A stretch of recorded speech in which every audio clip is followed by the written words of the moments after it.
nyuwun sewu aja nganti kiai, ulama, ustadz dadi profesi. Ya piye nek kuwi dadi profesi? Bahkan guru aja dadi profesi. Kalau guru dibayar bukan karena dia mencari bayaran, karena negara bertanggung jawab kepada hidupnya orang yang bekerja mendidik. Itu loh. Konteksnya bukan guru cari bayaran, konteksnya karena negara wajib menghidupi pendidikan, wajib menghidupi kesehatan masyarakat, wajib menghidupi agama, dan wajib menghidupi kebudayaan. 4 itu. Nah sekarang filosofi konstitusi kita sama sekali tidak memperhitungkan itu. Jadi kita jadi dokter, punya rumah besar, tiangnya yang sebelah sini ini hasil orang sakit kanker 30, tiang yang sebelah sini ini hasil orang sakit ginjal, kacanya itu hasil dari orang yang seharusnya ndak opname tak suruh opname. Karena kebaikan hati dan pertolongan sesama kepada sesama umat manusia ini dikapitalisasikan, dikomoditikan. Maksud saya gini loh, Rek. Alat kedokteran nyuntik, untuk ngoperasi, untuk ronsen, gedungnya, kacanya, itu semua memang butuh biaya. Dan itu harus pemerintah yang membiayai. Tetapi ketika dokter memegang ini, itu jangan dihargai, jangan dikomoditikan. Nah terus kowe sebagai manusia ngopo? Terus opo dharma baktimu opo? Kui itu peluang kamu untuk tertolong dan berkasih sayang kok organik. Nah sekarang semua sudah menjadi komoditas apa saja. Jadi ono imam sewan, ono ustad bon-bonan, gitu kan. Teman-teman sekalian, sebenarnya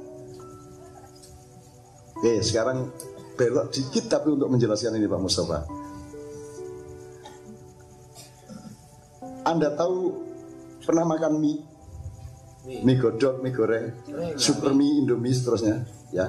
Itu kan terbesar kan Bogasari, betul. Indofood yang juga punya Indosemen, ya. Indofood, Indosemen, Bogasari itu bahkan menguasai Australia. Dia 80% gandum Australia dia yang ambil. Jadi sangat kaya Bogasari itu. Saya ingin katakan sama Anda, itu semua Bogasari, Indofood, Indosemen, seluruh perusahaannya itu omsetnya tidak lebih dari 45 triliun. Tommy Winata mungkin bisa 5 kali lipat. 3 konglomerat lainnya di bawahnya. Artinya di jumlah keseluruhan paling kabeh 200 triliun. Pertamina tok, Mas. Pertamina tok itu omsetnya 450 triliun. Jadi tidak benar kalau konglomerat itu terkaya di Indonesia. Orang yang paling kaya di Indonesia Anda tidak pernah tahu, karena mereka ada di kerajaan sendiri yang kerajaan Indonesia tidak bisa masuk ke dalam. Jadi Bogasari, Indofood itu cuma 1/10-nya Pertamina atau salah satu BUMN. Padahal BUMN itu jumlahnya 220. PLN, Telkom, PJKA, Perhutani. Jadi Indonesia itu kaya raya. Kaya raya. Nah orang yang pegang kerajaan ini bikin satu sistem komunikasi dengan mengumumkan dan memberi kesan secara nasional bahwa yang menjadi pencoleng dari ekonomi Indonesia adalah swasta-swasta yang 1/10-nya ndak ada tadi. Terus gue bencine karo konglomerat. Konglomerat iki sapa? Pertamina ini semono sugih. Jadi kalau lihat BUMN segitu banyak Mas, sebenarnya setiap bayi procot itu bisa dikasih 10 juta oleh pemerintah. Tidak mungkin orang Indonesia bayar sekolah kalau BUMN itu benar-benar bekerja diaplikasikan untuk kepentingan APBN. Jadi resminya teman-teman sekalian, BUMN itu yang jumlahnya segitu banyak itu adalah 70% dari keuangan Indonesia. 70%. Yang konglomerat dan sampeyan itu 30%. Menurut saya. Nah, 70% ini tidak pernah terkait sama kesejahteraan Anda. Jadi mulai sehari ini bekerjalah, bercita-citalah bagaimana menjadi pegawai BUMN. Syukur menjadi direktur BUMN. Bulan depan kita akan bikin diagram dengan angka-angkanya, kita sedang usahakan. Dari 70% tadi menjadi APBN, kan gitu kan? APBD. Belum lagi nanti ada BUMD. Bayangkan Kalimantan Mas ya, BUMD-nya kan kaya raya, luar biasa. Jadi mustahil Indonesia itu susah, mustahil orang itu harus bayar sekolah untuk anaknya, mustahil. Mesir saja yang miskin kayak gitu sekolah gratis sampai tamat. Di Indonesia kita bayar begitu mahal. Itu sekarang bukan hanya BUMN, BHMN barang yang curang sebagai perusahaan. Misalnya UGM itu BHMN. Saya sudah tanya, ini bedanya sama perusahaan apa? Ya semacam perusahaan, itu kan? Ya toh? Nah kalau gitu saya senang kalau UGM jadi perusahaan. Berarti rakyat akan mendapat pemasukan banyak karena dia perusahaan toh. Berarti UGM akan membayar sewa tanah dan gedung yang sudah dia pakai sejak tahun 45 dulu. Dibayar. Ya toh? Terus gaji dosennya sejak tahun itu dibayar sekarang, dan mulai dia jadi BHMN dia tidak lagi minta APBN untuk menggaji dosen dan karyawan, karena mereka perusahaan harus menggaji dosen dan karyawannya sendiri. Berarti APBN kita tidak dikurangi oleh adanya BHMN. Asik toh? Asik. Bagus toh, jadi APBN menjadi banyak yang melimpah ke rakyat. Terus sudah dibayar apa belum oleh UN? Belum. Apakah itu dianggap utang? Apakah terus pemerintah bikin aturan bahwa setiap BHMN mulai hari ini harus membayar karyawannya sendiri? Kan mereka pegawai negeri, yang bayar siapa? Loh, kalau memang itu perusahaan, ngapain kamu pegawai negeri kata harus itu? Kamu harus cari karyawan sendiri, betul nggak? Sampai ngerti nggak maksud saya ini, Mas? Ya. Nek kowe nggawe perusahaan, kowe nggawe warung kuwi lho, Sopyan kuwi lho, nggawe warung di mall-mall, itu nyewa uangnya berapa, setahun berapa, gaji karyawannya berapa, kulaan bahan berapa, ngedole piro, terus badi piro, apa rugi piro, kan begitu. Nah ini perusahaan-perusahaan pendidikan kita ini perusahaan yang mengambil uang sebanyak-banyaknya dari wali murid, tetapi mereka tidak mau bayar karyawannya sendiri, tidak mau menyewa tanah dan gedungnya sendiri, kan begitu.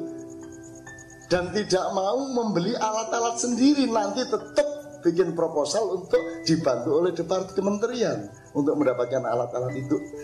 Maka sekarang beramai-ramailah bikin acara perjuangan karier untuk bisa masuk perusahaan itu. Mergo penak iso golek duit saoke-oke, ning karyawane dibayari, gedunge disewake. Iki mudeng ora iki? Pak Mustafa bisa lebih menjelaskan. Kira-kira lebih jelas apa lebih racetol ya? Oke, itu sekedar contoh aja kok teman-teman sekalian. Jadi kalau mudah-mudahan bulan depan kita tahu persis bahwa kalau begitu channel raiso diapa-apa ke negara. Raiso diapa-apa. Ini harus ada revolusi luar biasa, bukan hanya revolusi toh, tapi harus luar biasa. Karena lubang tikusnya itu yaitu tempat untuk melakukan penggerogotan terhadap harta rakyat, itu sudah tidak bisa di cover lagi. Saking banyaknya. Bahkan undang-undang itu diniati untuk menciptakan lubang tikus. Amandemen-amandemen terhadap undang-undang juga mengandung dan mungkin disengaja untuk mengandung lubang tikus. Memproses Nasaruddin aja penuh dengan perdebatan tafsir mengenai satu pasal, dua pasal. Karena memang pasalnya itu dulu dibikin dengan lubang-lubang tikus, sehingga dia relatif terhadap tafsir. Gitu teman-teman sekalian.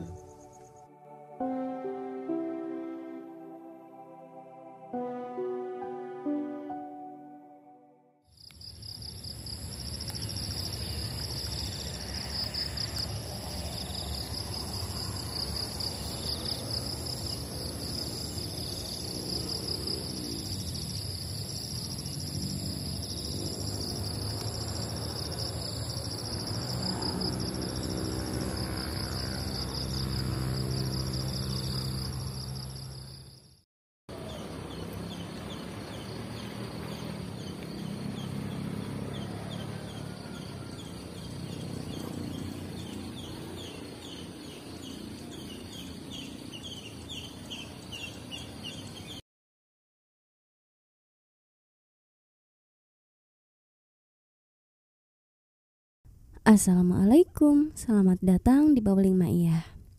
Berikut ini hanya sekedar ulasan atau pointer untuk pembelajaran bersama, untuk belajar menggarisbawahi atau merangkum poin-poin, untuk belajar memasuki pintu-pintu yang sudah Mbak Nun bukakan, dan untuk belajar mengembangkannya, atau anggap saja di setiap akhiran video Babbling Ma'iyah ini hanya sekedar untuk menyapa saja. Oke dulur-dulur, mari kita mulai ulasannya. Ulasan yang pertama, Mbah Nun mengawali dengan kata nyuwun sewu, jangan sampai ulama, kiai, ustadz jadi profesi. Bahkan guru jangan jadi profesi. Kemudian Mbah Nun melanjutkan dengan ngendiko bahwa jika guru dibayar itu bukan karena dia mencari bayaran, tapi karena negara bertanggung jawab menghidupi orang yang bekerja mendidik. Jadi menurut Mbah Nun konteksnya itu bukan karena guru mencari bayaran, tapi karena negara itu wajib menghidupi pendidikan, wajib menghidupi kesehatan masyarakat, wajib menghidupi agama, dan wajib menghidupi kebudayaan. Jadi keempat itu menurut Mbah Nun kewajiban bagi sebuah negara terhadap juragannya alias rakyatnya. Kemudian Mbah Nun pun melanjutkan dengan ngendiko, tapi konstitusi kita sampai sekarang ini sama sekali tidak memperhitungkan itu. Selanjutnya Mbah Nun masuk kepada contoh dengan ngendiko, jadi kita jadi dokter, punya rumah besar, tiangnya yang sebelah sini ini hasil dari orang yang sakit kanker 30. Kacanya itu dari hasil orang yang seharusnya tidak perlu opnam tapi disuruh opnam. Kemudian Mbah Nun ngendiko, itu semua terjadi karena kebaikan hati dan pertolongan sesama manusia ini sudah dikomoditikan. Kemudian Mbah Nun menjelaskan lebih dalam dari apa yang Mbah Nun maksudkan. Jadi, menurut Mbah Nun, alat kedokteran, suntik, alat operasi, gedungnya, dan segala macam fasilitasnya itu semua memang butuh biaya. Dan itu harus pemerintahlah yang membiayai. Akan tetapi, menurut Mbah Nun, tatkala dokter sedang memeriksa pasien, sedang mengecek, sedang memegang dan merawat, itu jangan dihargai, jangan diakomoditikan. Karena menurut Mbah Nun, lah terus kalau itu juga diakomoditikan, terus dharma baktinya itu apa? Itu kan peluang untuk membantu dan berkasih sayang sesama manusia. Lah kok malah dihargai? Mbah Nun juga ngendiko bahwa sekarang ini apa saja sudah menjadi komoditas. Jadi ada imam sewaan, muazin bayaran, ustadz bonbonan, dan seterusnya. Sampai sini. Kemudian Bahnun belok kepada tema lain yang substansinya masih sama, dalam rangka untuk menjelaskan atas semua yang Bahnun sudah ungkapkan tadi. Selanjutnya, Bahnun bertanya, Anda pasti pernah makan mie dan roti kan? Itu kan yang terbesar kan Bogasari, Indofood yang juga memiliki Indosemen. Bahkan Indofood, Indosemen, Bogasari itu menguasai Australia karena 80% hasil gandum di Australia mereka yang membelinya. Jadi intinya Bogasari itu sangat kaya. Nah, yang Bahnun ingin sampaikan adalah bahwasanya kekayaan Bogasari, Indofood, Indosemen dan semua perusahaannya itu omsetnya tidak lebih dari 45 triliun. Bahkan Bahnun juga mengambil contoh dari deretan orang terkaya di Indonesia. Kemudian, jika semua itu digabungkan dengan Bogasari, maka tidak sampai 200 triliun. Selanjutnya, Bahnun ngendiko, sedangkan Pertamina saja itu omsetnya mencapai 450 triliun. Hanya Pertamina loh. Jadi, tidak benar bahwa konglomerat itu terkaya di Indonesia. Bahnun pun ngendiko bahwa orang terkaya di Indonesia Anda tidak pernah tahu karena mereka itu berada di kerajaannya sendiri yang kerajaan Indonesia sendiri tidak bisa memasukinya. Bahkan mereka itu membuat media dan mengumumkan untuk kemudian membuat kesan sebagai pencoleng bahwa orang yang kaya itu adalah swasta-swasta si Allah, si Bella, dan lain sebagainya. Dengan sedemikian rupa membuat kesan agar manusia menoleh dan supaya mereka tetap aman di singgasananya. Kemudian sampai sini Bahnun memasuki kepada apa yang beliau maksudkan. Jadi Indofood dan sebagainya itu hanya 1/10 dari omsetnya Pertamina. Sedangkan Pertamina adalah BUMN. Padahal BUMN sendiri itu berjumlah 220 seperti Telkom, PJKM, PLN dan seterusnya. Belum lagi BUMD, BUMN dan masih banyak lagi. Jadi intinya Indonesia itu luar biasa kayanya. Kemudian Bahnun ngendiko yang intinya mustahil Indonesia itu susah. Bahkan jika kekayaan Indonesia diolah dengan jujur, maka kesejahteraan dari negara ini akan dinikmati oleh rakyat. Bahkan bayi lahir saja bisa diberi santunan negara dengan jumlah 10 juta per kepala. Dan bahkan mustahil orang Indonesia bayar sekolah. Pointer selanjutnya, Bahnun ngendiko bahwa keuangan di Indonesia itu yang 70% dari BUMN dan yang 30% itu dari konglomerat dan kita semua. Akan tetapi, yang 70% ini tidak pernah terkait sama kesejahteraan rakyat. Sampai di sini, selanjutnya Bahnun memberikan sedikit sarkasme yang kurang lebih beginilah yang beliau lontarkan. Maka mulai sekarang bercita-citalah bagaimana cara menjadi pegawai BUMN. Syukur menjadi direktur BUMN. Oke dulur-dulur, sampai sini jika kita mencoba sedikit memasuki kepada pintu yang sudah Bahnun bukakan, bayangkan sungguh betapa kayanya negeri kita tercinta Indonesia ini, bukan? Belum lagi kekayaan alamnya yang amat sangat luar biasa. Coba sebutkan apa yang tidak dikandung oleh bumi pertiwi. Dari perak, tembaga, nikel, batu bara, minyak, emas, semuanya ada. Bahkan satu contoh saja, misalkan Freeport itu emasnya bergunung-gunung, dikeruki tidak ada liburnya selama berpuluh-puluh tahun. Akan tetapi tetap tidak pernah habis kandungan emasnya. Atau coba cek sekarang BPKB kendaraan Anda. Misalkan motor contohnya. Kalau tidak salah Honda Beat Deluxe itu harganya 19,8 juta.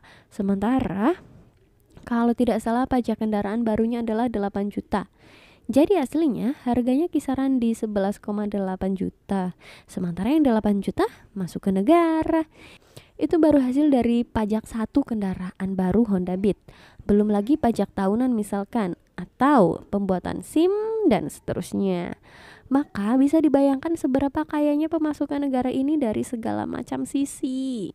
Namun kenapa kesehatan saja harus patungan dengan cara BPJS? Itu pula berkali-kali BPJS digrogoti. Udah rakyat patungan sendiri buat kesehatan, masih diembat juga. Entahlah, semoga kelak Indonesia sungguh-sungguh bisa mensejahterakan rakyatnya, tidak hanya sekedar digrogoti tikus-tikus yang berkoalisi dengan para pemilik modal terus-menerus. Karena setahu saya, tujuan adanya negara adalah untuk melindungi rakyatnya, mengamankan kesehatan rakyatnya, menjamin pendidikan rakyatnya, dan seterusnya.